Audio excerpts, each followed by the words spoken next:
जय श्री गणेश दोस्तों। हमारी आज की कहानी का नाम है खुशियाँ। कहानी अच्छी लगे तो प्लीज चैनल को सब्सक्राइब कर लीजिएगा। अब शुरू करते हैं कहानी। जीवन शुरू ही तो हुआ था कि मुरझा गया। सोच में बैठी सिम्मी में हरकत हुई। सिम्मी, अरे ओ सिम्मी, कहाँ मर गई? एक भी काम ठीक से नहीं कर सकती, जाने कहाँ जाकर बैठी है। खुद मर खप गए, मेरे सिर बांध गए इस करमजली को। जी चाची, कुछ काम था क्या? काम? घर पर मेहमान आने वाले हैं, अभी तक खाना नहीं बना। आप चिंता ना करें, मेहमानों के आने के समय तक सब तैयार हो जाएगा। सिमी रसोई में जाकर जल्दी जल्दी हाथ चलाने लगी। थोड़ी देर बाद पंकज अपने परिवार के साथ उसकी चचेरी बहन रिया को देखने आया था, जिसकी आवभगत में सिमी को लगा दिया गया था। सिमी ने फटाफट तरह तरह के पकवान बना लिए और अपने कमरे में आकर लेट गई। सुबह जल्दी उठी थी और लगातार काम करने की वजह से उसे पता ही नहीं चला कि कब उसकी आंख लग गई। बाहर से जोर जोर से हंसने की आवाज आ रही थी, जिससे सिम्मी की आंख खुल गई। उसने कमरे से झांक कर देखा तो पता चला कि मेहमान आकर चले भी गए। रिश्ता पक्का हो गया, इसलिए खिलखिलाने की आवाजें आ रही थी। सिम्मी के कोमल के हृदय में कुछ टूटा। क्या मैं इस लायक भी नहीं रही कि मेहमानों के सामने भी आ सकूं? किसी को मेरी कमी नहीं खली, इतना ही वजूद है, घर की नौकरानी। आज पहली बार उसे अपनी जिंदगी बेमानी लगी। वह उसी तरह कमरे में पड़ी रही। पता है, जब काम होगा तब पुकारेंगे। कमरे में बाहर हो रही दिन की घटी घटनाओं की आवाज आ रही थी।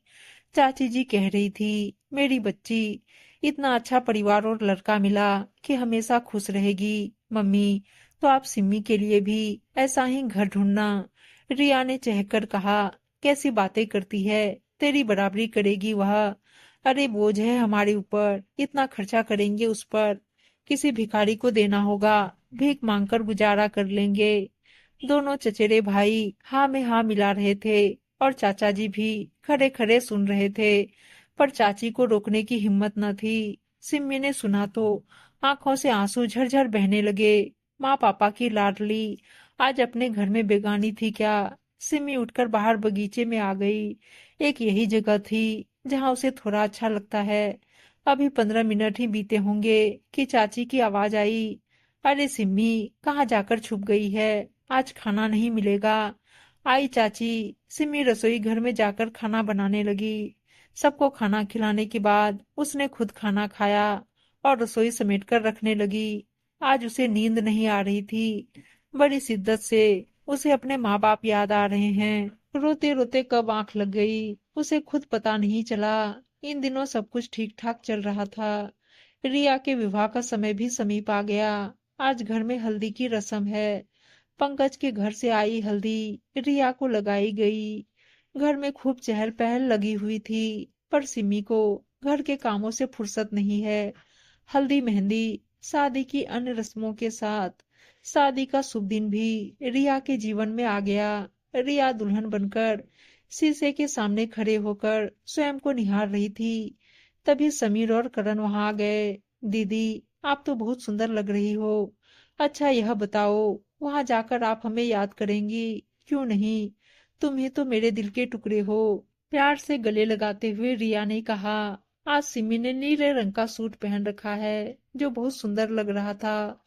दुल्हन को मंडप में लाया गया। विवाह विधि शुरू हुई। सिमी वहीं खड़ी थी। आज उसकी चाची बड़े प्रेम से बात कर रही थी, ताकि रिश्तेदारों में उनकी इज्जत बनी रहे। फेरे समाप्त हो गए और विदाई के लिए बारात बाहर दरवाजे पर खड़ी थी। दोनों भाई गाड़ी पकड़ने की रस्म अदायगी के लिए आगे आए। पंकज ने भी बड़ी प्रसन्नता से शगुन दिया।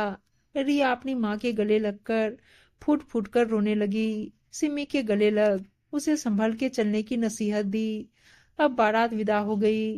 रिया और सिमी का प्रेम भी विदा हो गया। भले ही रिया और सिमी का रिश्ता बहुत अच्छा ना हो, पर उनका बचपन साथ बीता, साथ खेली और साथ ही चाची से छुपकर घूमने गई। कई बार रिया ने सिमी को अपनी मम्मी की डांट से बचाया, इसलिए वह ऐसा कहकर गई। कोई नहीं था जो उसके हृदय के करीब होता। एक चाचा जी ही थे, पर वह भी चाची के सामने कुछ बोलते नहीं थे। ऐसे व्यक्ति से कोई उम्मीद बेकार था। समीर और करण भी अपनी माँ की ही तरह सोचते और वही करते जो माँ कहती।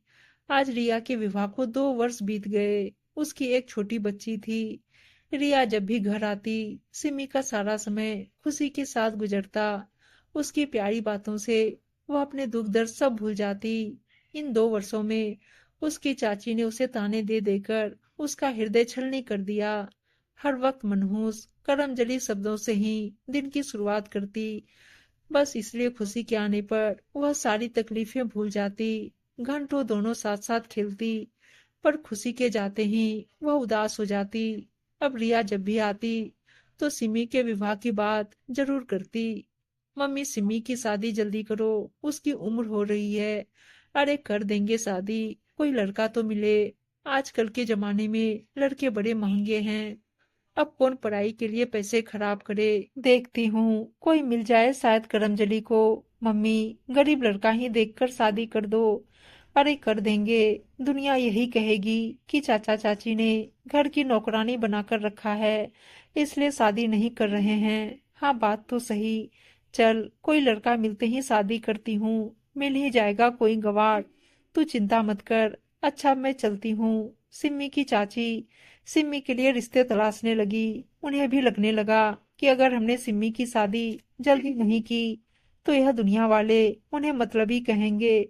अतः वे जोर शोर से सिम्मी के लिए रिश्ता देखने लगी। काफी दिनों के बाद उन्हें एक परिवार मिला, जिनके पास धन की व्यवस्था क्या होती, पर हाँ, गुजर बसर चल जाती। उन्हें भी गृहकार्य में दक्ष बहू चाहिए और दहेज में कुछ चाहिए नहीं। फिर क्या, सिम्मी की चाची ने तुरंत इस रिश्ते के लिए हाँ कर दी। शादी के लिए उन्होंने एक बार भी सिम्मी से पूछना जरूरी न समझा। आज सिमी को देखने लड़के वाले आ रहे हैं, पर बेचारी अभी तक रसोई में ही है। चाची जी तो केवल हुक्म देना ही जानती है। 5 तरह की सब्जी, खीर, काजू कतली, पूरी सब सिमी ने बनाकर रख दिया। अपने कमरे में जब पहुंचती है तो उसे थोड़ी थकान महसूस होती है।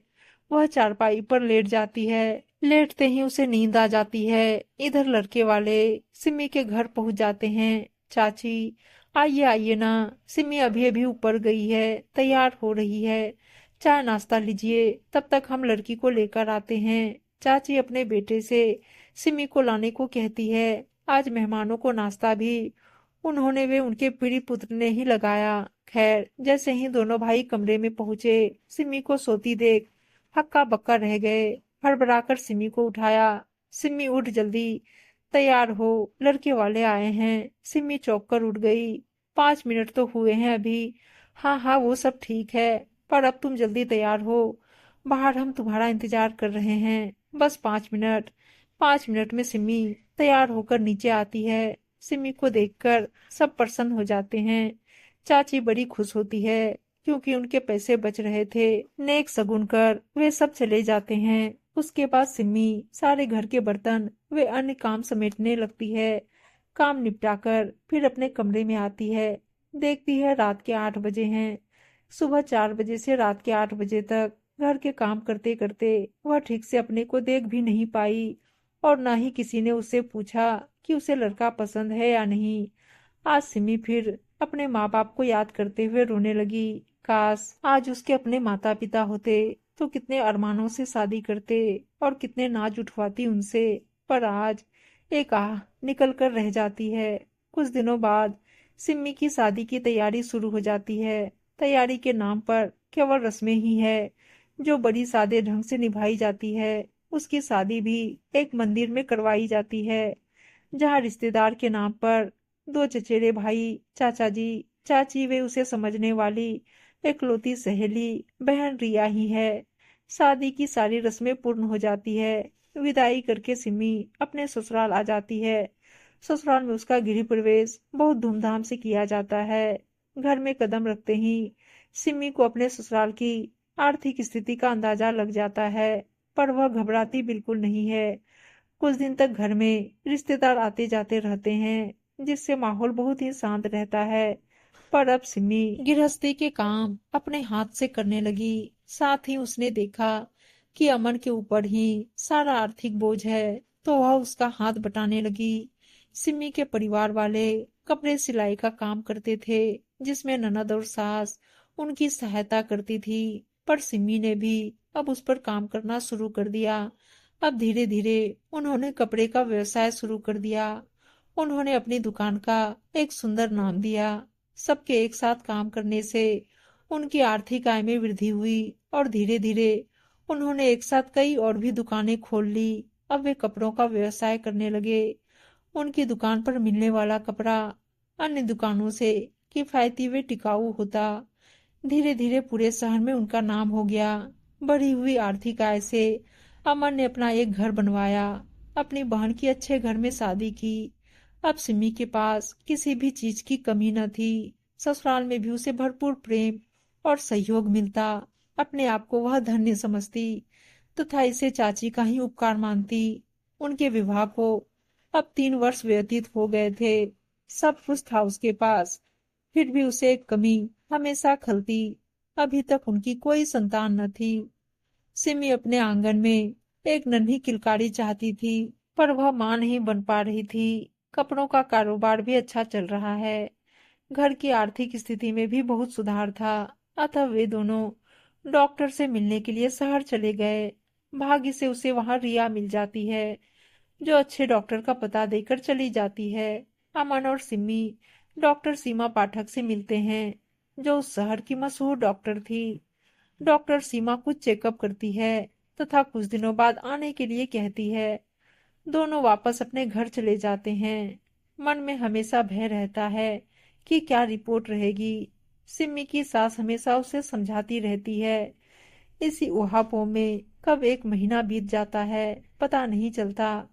वे दोनों एक बार फिर डॉक्टर सीमा के कक्ष के सामने बैठते हैं। डॉक्टर सीमा, बधाई हो, सारी रिपोर्ट नॉर्मल है। आप इलाज शुरू कराइए। ईश्वर की कृपा से सब अच्छा होगा। डॉक्टर सीमा ने कुछ दवाइयां वे नियम बताए। सिमी ने सब कुछ वैसा ही किया। करीब 2 वर्ष इलाज चला, परंतु ईश्वर की कृपा से 2 वर्ष बाद उसकी गोद में बाल गोपाल जी थे। घर में चारों ओर खुशियां ही खुशियां छाई थी। आज उसके बच्चे का नामकरण संस्कार था।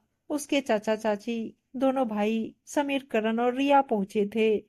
अपना मायका देखकर सिमी बहुत खुश थी। अमन अपने परिवार के साथ उनके आवभगत में लगा हुआ था। चाची जी भी बड़े प्रेम से पेश आ रही थी।